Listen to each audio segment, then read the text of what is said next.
Hi, I'm Kathryn. And I'm Theresa. And we are the co-authors of the book, Pass the Baton, Empowering All Music Students. Our goal is to share stories of educators who are passing the baton and empowering their music students. We want to help teachers create music lessons that transform students from passive consumers to vibrant creatives. Welcome back to the Pass the Baton podcast. We're here to talk about all things student empowerment in music education. Before we introduce today's guests, we want to remind you to follow or subscribe to the podcast so you don't miss any future episodes.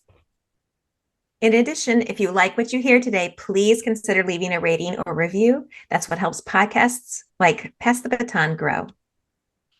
Okay, so what did you think about today's interview? I thought today was great. I thought, again, if I was a learner in their classroom or in their ensemble, I feel like I would really know how to go home and practice at some point, right? Mm-hmm. It's a process, but I feel like it wouldn't be this separate thing that, oh yeah, you got to go home and pull out your instrument and figure out what to do. Mm-hmm. So I just thought it was really great from the learner experience. Yeah. And I think sometimes we, as ensemble directors, we put ourselves in that situation not on purpose, but it happens because we do it. Like we say to the kids, oh, well, you practice at home and, here we rehearse, and you almost tell them that they're separate things.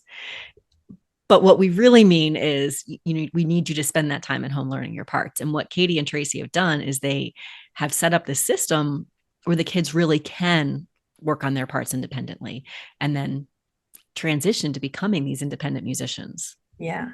I mean, it's the intention is there, right? Like everything that they do, there's so much purpose, and really concentration on what to do so that when they go home and they're independent, they know what to do and they're empowered to get the work done, right? Yeah. Yes, because they have the tools to make music on their own. Yeah.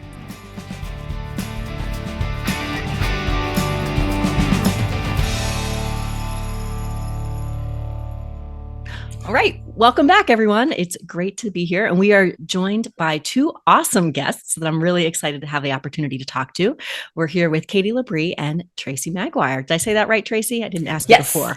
Yep, awesome. Magwire is correct. Woohoo. So it's kind of fun because you're both from the area where I used to be teaching, but then I got to see you present at Midwest this year and really learn more about your work. So thank you so much for being here.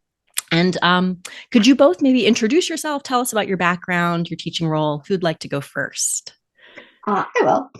So I'm Katie LaBrie, and I taught in Fairfax County Public Schools for over 16 years, but now have transitioned into a new role. I'm a composer, conductor, clinician, and my latest venture is I'm the new Orchestra Division Editor for Randall Standridge Music Publications. We're going to be starting an orchestra catalog with him. But I get to work with a lot of different publishers and composers right now, and it's just been a really exciting time. That's awesome. Okay, congratulations for the new role. Thank you. And I'm Tracy Magwire. I have been teaching. This is my 19th year teaching in Fairfax County, all but one of which has been at the middle school level. I had the experience of opening two schools, and I'm now in Centerville, which is much closer to home, and working on building up a program that was it was having some struggles. And so we're in the building process, which is a totally different but exciting adventure that I'm on right now. Yeah. Well, that's awesome. Again, thank you so much for being here. Very much. It's nice to meet you too. So I know today we're going to talk a little bit about student practice, and I guess where was your interest, or what was your why in kind of delving into that topic? So this actually, my personal interest in it actually started, I brought, if anybody knows Andrew Hitz, he came and did a clinic with my kids one year and said something to the kids that just sort of turned my thinking on practice. And he said, your director's not going to like this, but it doesn't matter if you practice for 30 minutes. What matters is that you get something done while you're practicing. So if you can get it done in 5 minutes, you don't need to practice for 30. And I was like, you're right. And so I started, changing the way that I thought about practicing, and it became, more about the reflective part of it and figuring out how to practice smarter rather than harder. And then about 6 years ago, Katie and I were on our way to our Virginia State Music Conference and discovered that we had a very similar philosophy in practicing, and thus our whole session started its evolution. Yeah, and similarly, like, I mean, I think just since the beginning of my teaching, and I started in middle school as well, I realized that these kids didn't know the how, the how to practice. And we kind of show them things in class, but they weren't necessarily taking it home. And so I started creating these strategy guides that go along with different musical concepts that we'll talk about a little bit more later. And that was kind of intertwined with Tracy's ideas, and here we are. That's awesome.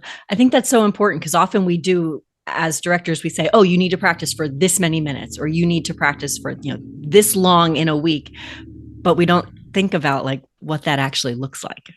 And yeah, that's a really good point, that if they can be more effective in less time, that's great. Or maybe they do spend all of the time, but they're still more effective.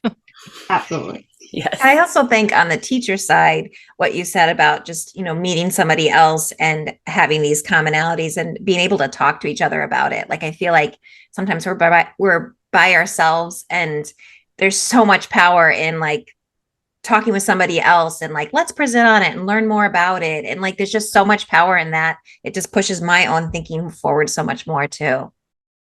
Yeah, and Agreed. I think that's like going to these conferences, like, we happen to have this conversation on the drive to the conference. But, being at Midwest was really inspiring this last weekend as well. So, yeah. And every time we talk about this to somebody or a different group or present it to whoever, I feel like I come away with something else myself. Like I come away with new ideas and strategies. So it's very cool that way. Yeah. All right. So tell us, what's the big idea?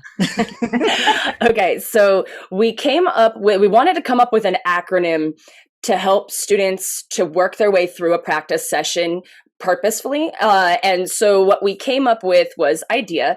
And the I stands for identifies. So they're going to be identifying a small chunk of their music that they need to work on. It can be anywhere from 1 to no more than 12 measures. You don't want to get too crazy. But yeah, anywhere from 1 to 12 measures of music that they want to work on. And then the D is for decide. And so that's deciding what musical concept you're trying to improve on. It's not just this generic to get better, right? Or just to work on the notes, right? Like that's, what we hear a lot. But what specifically are you trying to improve on? Is it tone? Is it dynamics? Is it articulation? And these are some of the things that the kids might not inherently think about because they just think it's about the notes and the rhythms.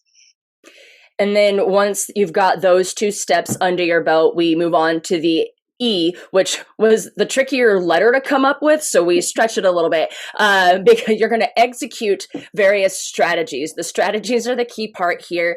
And they're strategies that apply to your decide step, right? Mm-hmm. So, if you're going to be practicing rhythms, what strategy is going to help you get better at said rhythms? Some strategies will work for rhythm, but they're not going to work if you're trying to work on tone, for example.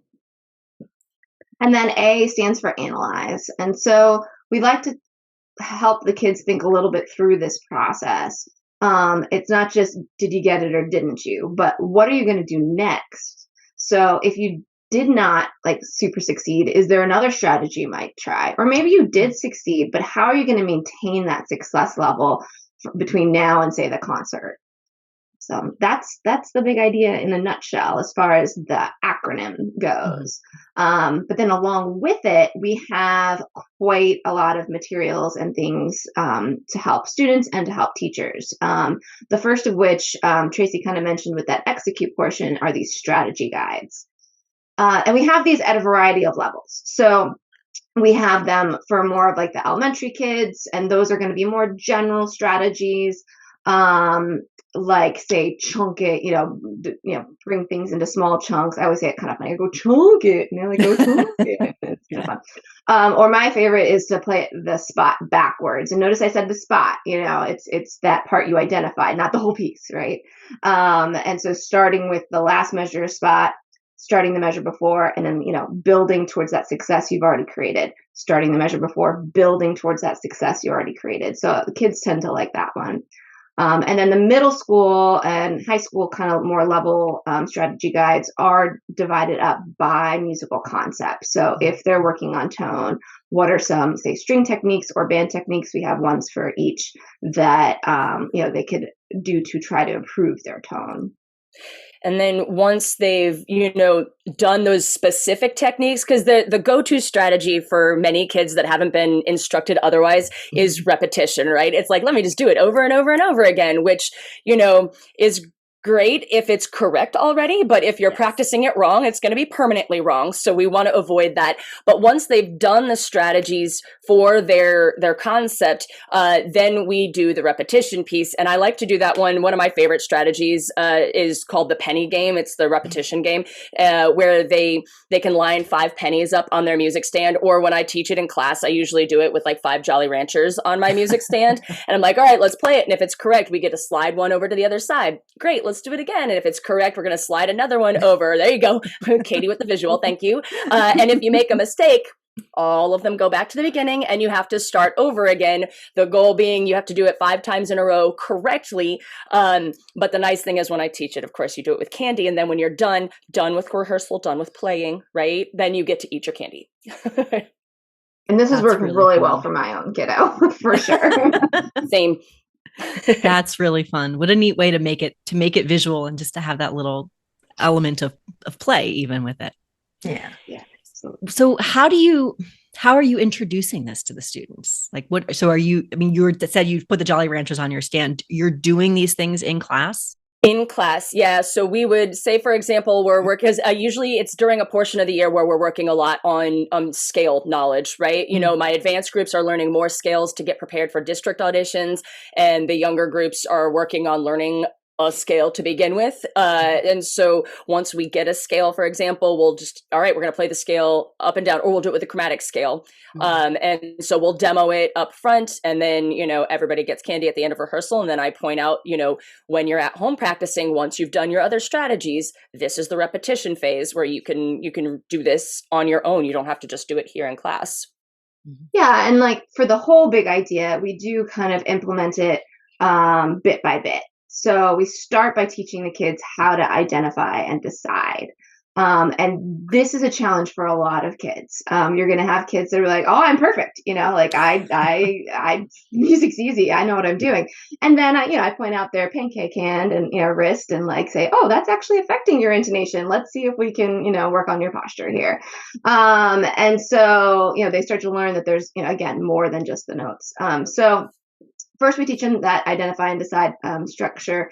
And we do that through a journal kind of activity that is designed just to teach that element or those elements. Then we start to introduce those different strategies. We start with those generic ones that we mentioned, kind of like chunk it, backwards, penny game, metronome, things that we kind of all have in our bag. And then as the year goes on, we kind of start to implement some of the other strategies and show them how to use those more specific strategies. And the trick is to encourage them to then do that at home. Like this is not just for rehearsal. Like you can actually do this at home too. So do you model like, okay, today I'm going to identify something. Then tomorrow we'll do it as a group. Is it like an I do, we do, you do kind of thing? Like where you're showing them how you would identify, or how does that, I'm just trying to think about like, okay, I've got my 7th grade band in front of me. How do I get them to think that way? Because so often they want me to just tell them, just tell us what to do. You practice it for sure. Yeah. And and it's almost like kind of talking them through your lesson plan. Like this is why I picked this, and so this is what I noticed, and this is how we can, adjust it. But I do it in sectionals or stand partner shares sometimes, especially when I first introduce those activities. And that's a way for us to kind of check for understanding as we kind of go around. And then, of course, having them actually do the journals at home as well, and sending them back in, we can kind of check for understanding that way. And I like to have them participate in the rehearsal process. So, it's like there was obviously a measure or two that were much worse than the others. I'll just ask the question, hey, which of those 8 measures did you think sounded the worst? And, they know the answer. And it's like, how many people thought the same thing? Yep. Okay. So we're going to use the add a measure strategy here. And we're going to go back and just choose this one measure that sounds a little bit rough. And we're going to fix it first. And modeling and pointing out all the things you're doing as you're doing them, so they get more comfortable with the terminology, and they start to associate the different strategies with the skill that they are intended to be tied to. And I think that's a really good point, mentioning this terminology, because that's not something that all kids will have had background knowledge on. So a lot of what we do in that first quarter is teaching that background knowledge of what is intonation, what is articulation. And we do those in context of rehearsal, but tie it back into the different journal and guides and things. Yeah. I mean, so I'm a general music teacher, so the ensemble world is a little bit different, or I'm not used to that world. But to me, it sounds like a lot of us oftentimes practice is this separate thing, and ensemble time is a different thing. And I'm hearing you say, I'm doing everything that I want them to do in their own, I'm helping them think through their practicing and their learning, so that when they go home, it's not this different, separate thing. It's just an extension of your ensemble, your classroom. Exactly. And for a learner, it's like, oh, now I know what to do, because you've given me the tools and I did them in class, and now I'm doing them independently at home. But if it sounds like you are not just sending them and expecting them to do 30 minutes and they know what to, again, there's so much instruction. So as a learner, I feel like I would know what to do because you've provided me some tools. Yeah. And like some of our journals are designed kind of to be done as a class activity, so that they actually kind of have a practice guide that they end up taking home. And so that it's right there in front of them. Mm-hmm. That's great. So, what benefits have you noticed with kids now that you've kind of implemented this big idea into your ensembles?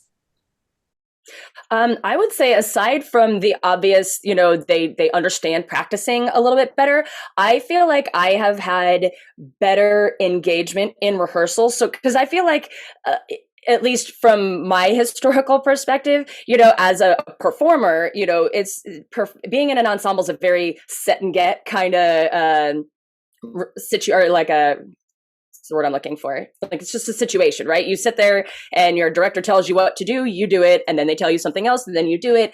And it's real easy as a director myself to fall into that trap, when you're getting towards a concert and you want things to move quicker. It's faster to just tell them what to do, but it pays off in the long run when you can say, hey guys, what do you think we can do to make this section sound better? Like, we got the rhythms and notes, but it needs something else. And, and they can brainstorm ideas with you, because what it ultimately leads to, and these are my favorite moments, are when a student will raise their hand and be like, Miss Magwire, this whole note's real boring. Do you think we should add some dynamics to this? Like, should we add a crescendo here? I'm like, yes, you have got it, my friend, right? So making them more engaged in the process and just thinking about music more critically and more creatively than just play that note for 4 beats and push down these fingers, Yeah, and I even took it a step further. I had a student that was just really engaged with this process, and I ended up letting her choose a piece of music as an 8th grader. She rehearsed the group. I was there, giving her, feedback every once in a while, but she did everything, conducted the concert. And it was, experience that she'll never forget, and her peers will never forget. And, now she's going to teaching, actually, not music teaching, but still teaching. And I think that the big idea kind of works on so many levels, whether it's learning music or studying or whatever it is, it kind of all equates together. So when you're in that PD session and, they're trying to say, well, how are you going to, follow what all the English teachers are doing? You say, well, I have this big idea. And, it does, it works. Yeah. Well, because what you're talking about is you're helping them become independent musicians. Yeah. And you're helping them to, thinkers. Yeah, yes. And to be able to make music on their own and not, like Tracy said, just when the director's telling you how to. Because we kind of get into that mindset sometimes where the kid thinks that they can only do it if you're giving the instructions and if you're saying, oh, this is where the crescendo goes. But no, they're capable of those decisions, and we need to give them those opportunities. Yeah. And then connecting it to real life too, because like idea can be used anywhere. It's generated for music, but it's a goal setting acronym. They have SMART goals, but this helps them. It like breaks it down just a little bit further and helps them figure out how to accomplish the goals. And it, ties right back into everything else that they're doing in their other classes as well. Yeah. Yeah. That's a really good point. So, with anything, new that you're trying to implement or work on, have there been challenges? Yeah, and I think I touched a little bit on, there always are, right? Yeah. But I touched on a little bit of this earlier. When we first started implementing the whole big idea, we realized we had to break it down even further. Right. And so that's why we created journals that were specific to the I and the D, and then, to the E, and then to the A, and then kind of build it together. And by the way, you can access all of those on our website, which is practicewithpurpose.net.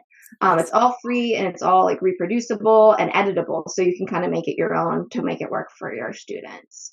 But then when we were at Midwest, Tracy mentioned something else that I thought was really important about challenges. Yeah. So in my school, and I know in many of your schools as well, for those who are listening, I have a great number of students who are struggling with poverty, and that comes with a set of challenges, one of which often is the inability to practice at home, whether it's because you don't have the physical space to do it, or the space you have is not conducive to practice. For example, one time a student shared that the room that she was staying in was divided up with literal sheets hanging from the ceiling. She did not have a place where she could actually practice her horn. Or perhaps their parent is, working at a call center and taking calls in their house, and they can't play instruments in the house. Or, maybe they're just overcommitted everywhere else and they literally don't have time, because this, in our area, that is also very common. So having the time outside of school to practice can be problematic for many kids. So what I've had to start doing is creating time and space for them to do that during the school day, whether it be, now it's generally not before school because we start school at 7:30 in the morning. So it's early already. But we have, an intervention block in the middle of the day. And if they're caught up in their other classes, my practice rooms in my classroom are free and open for anybody to come down with a pass and practice. They stay after and practice it, and get extra help and all of that good stuff. So, and even giving them time in class, if those things aren't options, just like, here, you have 15 minutes. This is what I want you, to make your goal, figure out what you're going to do. What steps are you going to use? You've got 15 minutes, make it productive. Let's go. Yeah. I love that, because you can then they're not only practicing independently, but they've got you, right? Yeah. So if somebody has a problem, they can call you and get that little bit of help. That's really nice. Yeah, sorry, Katie, go ahead. No, it's okay. No, it's definitely terrific. And then at Midwest, someone came up to me after our presentation and said, how do you handle all the paperwork? Because we do have a lot of journals that are paper-based.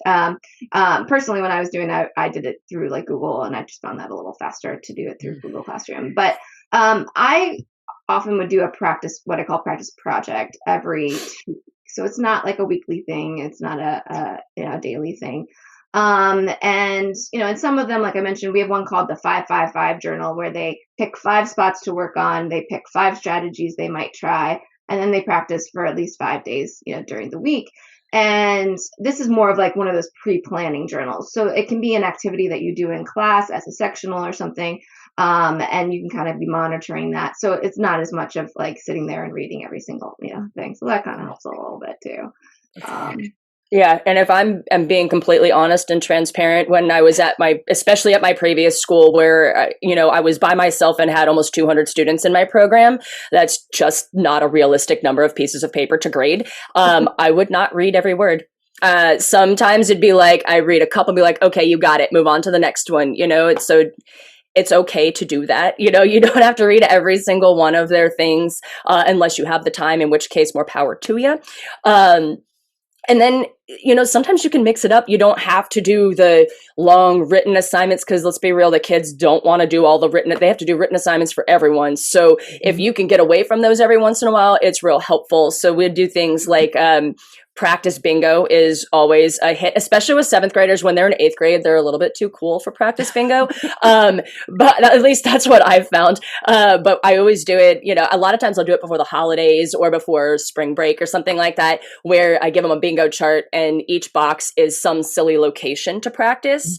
And they have to try to get bingos, and they're entered in to win prizes. Every bingo, is entered to win a prize, or blackouts get automatic prizes or whatever. It's like practice in the shower with the water off, go practice under a tree, something just ridiculous, but they get into it. Yeah. As you were talking about all the paper, I was thinking, like, what about something like Flipgrid? What would video, what would a video journal be like? I definitely have done that. Yeah.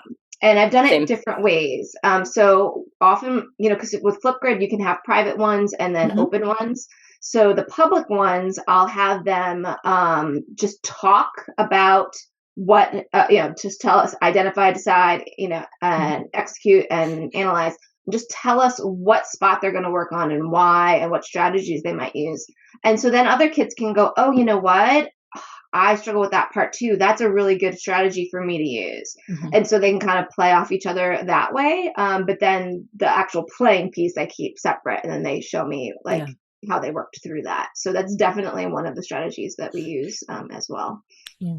It'd be neat to see a student do what you said and do like the pre-planning and then come back and do a post analysis. Like, okay, so here's what I thought I was going to do. Here's what actually happened. I don't know if we could get them to that level of thinking, but it'd be.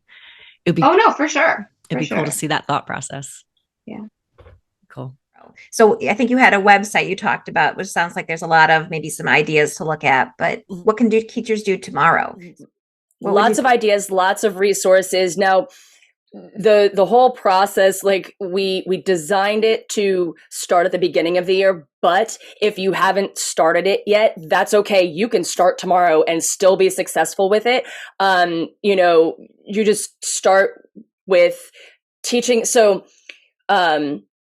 I like to ask before we start introducing idea, I ask the question, how many of you have ever sat down to practice and spent like 30 minutes playing your instrument and then finished and just thought to yourself, what, did I just do anything? Did I accomplish anything? Or was I just wasting 30 minutes of my life? And of course, almost every hand in the room goes up because everybody's experienced that, right? And then I say, we're going to learn how to practice with a little bit of purpose, practice smarter, not harder, right? So I'm going to teach you this acronym idea. And then we start just with I and D, identify the spot and decide on what you're going to do. And a lot of us are getting started with, new music after the holiday break here. So for example, what we're going to do is I'm going to be introducing new music. We're going to play through a chunk of it, and everyone is going to identify of the chunk that we did in class. What is the, pick a few measures that you need to work on a little bit harder. And it's going to be different for different sections. It's going to be different for different individuals. And we're just going to start right there. So you can literally jump right in because, Katie's going to talk here a second. The background knowledge is the big piece, right? Yeah, so I've done this presentation at different points during the year, and people come up to me and say, well, because we have like a little timeline that we show. And well, but it's November, it's January. Like, how do I do this? Well, the thing is, you've been doing it. You've been teaching the kids this background knowledge. You've been teaching them what these different words mean. You've been teaching them strategies all along. It's just putting it into a format that they can follow and understand, fairly easily. So, like Tracy said, just, start with just identifying, deciding that goal setting pieces. By the way, we call this creating OMGs, which is obtainable musical goals. And so we have even a lot of little stickers you can give them for creating their OMGs. It's taking what you've been doing and just being more intentional about telling them what you're doing so that they understand the process as opposed to just blindly following whatever it is you're telling them to do. Yeah. And then like by fourth quarter, usually we're not even doing the like structured journals anymore. We're doing some sort of music growth project or choice board or that bingo game or something like that, just to kind of mix it up, because by then the goal is that they know how to practice with purpose. And they're ready to kind of do that a little bit more on their own. Yeah. Cool. Was there anything that we forgot to ask you about the practicing or the big idea? One thing I was thinking about when we were talking is the concept of quantity. And this kind of came from us having previously used, practice logs, where it was just write down your minutes every day and, turn it in at the end of the week, which I think is a very common thing to do. And we're like, how can we get away from this just quantity-based thing and go to a quality-based thing? So initially, we didn't have any element of quantity in our journals. Mm-hmm. And what I noticed was that the students who needed that structure missed it. And they even asked me, they're like, why isn't there a place to put my minutes anymore? Like, I'm not doing it because I'm not having to write it down anymore. And I was like, oh, wow. The kids that were going to lie are going to lie anyway. And you know they are, right? So I did go back to putting an element of quantity, sort of. Sometimes I'll ask them for a certain amount of minutes, but what I often do now is just ask them to check off any day they had a quality practice session. So, and they know by now that is going through the big idea, working on a couple different OMGs. And kind of like Andrew Hitz said, that might take 5 minutes. It might take a half hour. And, as long as you got there, that's the point, is the success. Yeah. And something that I've thought about is, and noticed, I guess, is in getting them to be more engaged in rehearsal, you do kind of have to build that community first, because if they don't feel safe enough to share their opinions, like it takes time for that kid to be ready to raise their hand and say, we need to add a crescendo here, right? Because, kids don't walk into a classroom thinking, I'm going to tell my teacher what to do, because that's just not the way they've been taught. But that's, the way a great music classroom is going to run. So doing things to build that community in your class, whether, it's just silly icebreaker games or attendance questions, allowing them time for random conversations, letting them come and hang out in the band room when they're supposed to be in the cafeteria until X, time, but they keep, migrating to the band room because it's not the cafeteria. You know what? Great. Hang out in here. You're not doing anything wrong. And you're building, that community. Or, I like doing non-competitive games sometimes. I'm competitive like the next person, so I like the competitive ones, but non-competitive ones allow them to lift each other up without feeling like they're, rooting against their team, for example. We do this tuning game I call the Smiley Baby Club. Now, if anybody's familiar with the Tonal Energy app, so what it does is when you tune, a smiley face appears in the center of the screen, right? And the longer you're in tune, the bigger the smiley face gets. And, an update went through during quarantine where little tiny smiley faces pop out of the big smiley face if you hold it long enough. And I got real excited about it, and I called them the Smiley Babies. And when we came back in person, we sort of I started this Smiley Baby Club because the kids wanted to try to make the Smiley Babies appear themselves. And I was like, great, sure. And so anyone, I would give, 3-4 kids a chance during class to try and get the Smiley Babies to appear. And if they do, their name goes in the Smiley Baby Club on the board. It's literally their name on a board. And it's like a source of pride for them to be able to get their name on the board. And then, ultimately we'll do a donut party or something simple to celebrate when everybody has gotten into the Smiley Baby Club. But yeah, the non-competitive nature, they all are cheering for each other when they're successfully able, especially when, they were not successful to begin with, because it's more challenging than it sounds. It looks real easy when I demonstrate it up front, but when they try to do it, they realize, oh, there's a lot more to this than I thought. So when someone's tried multiple times and they get to lift each other up, it just helps to build that community piece. Mm-hmm. I love that you said that, because that's our next question, but it is so important. And that's what we found. We're 40 some odd episodes in, and almost everyone we talked to has mentioned some aspect of having that sense of community, building those relationships, because if the students don't feel safe, they're not going to be able to take those risks. I think it was Jody Blackshaw, when we talked to her back at the beginning of the season, she said the best way to test it is to have the kids do a think, pair, share.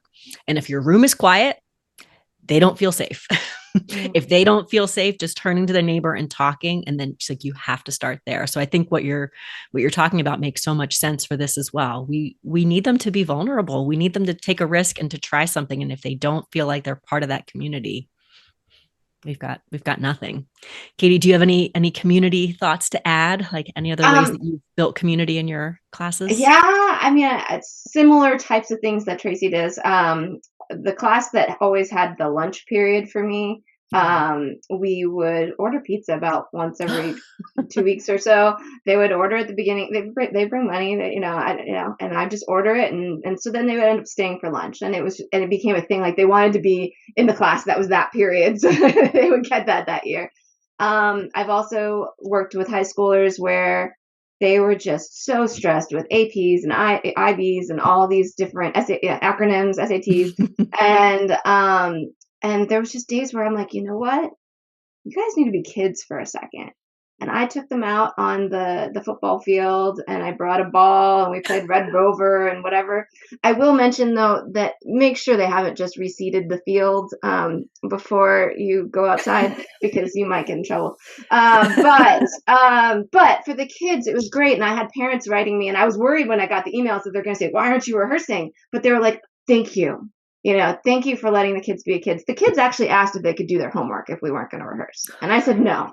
No, you're going to go and be kids for 10 minutes, like whatever it is. So I think that's important. Yeah, to tag on to that, this is just new for us in the last couple of years. After the pandemic, our county started instituting recess for middle schoolers. At first they called it break, and then they were just like, okay, it's recess. And a lot of teachers, we also have this intervention. We're doing a flex back intervention, right? So every 6-7 days, I get to see a class for an extra hour. And a lot of teachers are using it to do remediation and do extra work and, really dig in on some of the topics. And I've done a little bit of it, but I've found that when I give them that opportunity to just chill and hang with each other and play board games or go outside. I have a set of basketballs and footballs and soccer balls and just hang. That definitely helps to foster that community building piece when they just get to be kids.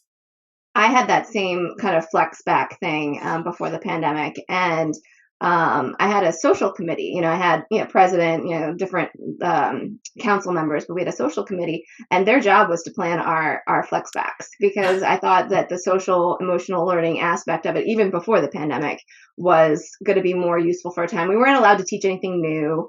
And of course there were, if it was like the day before assessment, we would rehearse, but there were a lot of times where I let them kind of create group bonding activities. That's awesome. Yeah. Well, this has been great. So how do people connect with you if they would like to learn more about your work? Well, our website is a great place to check out practicewithpurpose.net to see the resources. There's printable posters and stickers and all sorts of activities and assignments. Email is a great way to get in touch with both of us, as well as through social media. I feel like we're pretty easy to find on all those places. I think we're going to put our contact information in the, so I don't need to try and spell it out or anything for you. Yep. I'll put links in the show notes for sure. Yeah. And then I also have my personal website, which is katieoharalabrie.com, that has links to all my music, and then also some free music and other resources that I've created, and clinics and information on those. So. Perfect. Well, yeah, we will have links to everything. Well, thank you so much for giving your time. We're currently on winter break, so I really appreciate you being willing to, to talk shop during this time. But this has been great, and I think people are going to find it really valuable. So Thank you. Well, thanks for the invitation. Of course. Thanks for joining us. Make sure to subscribe so you don't miss an episode. We'd also love for you to consider sharing this podcast with a friend and leaving a positive review. That's one of the best ways to get this message to new listeners.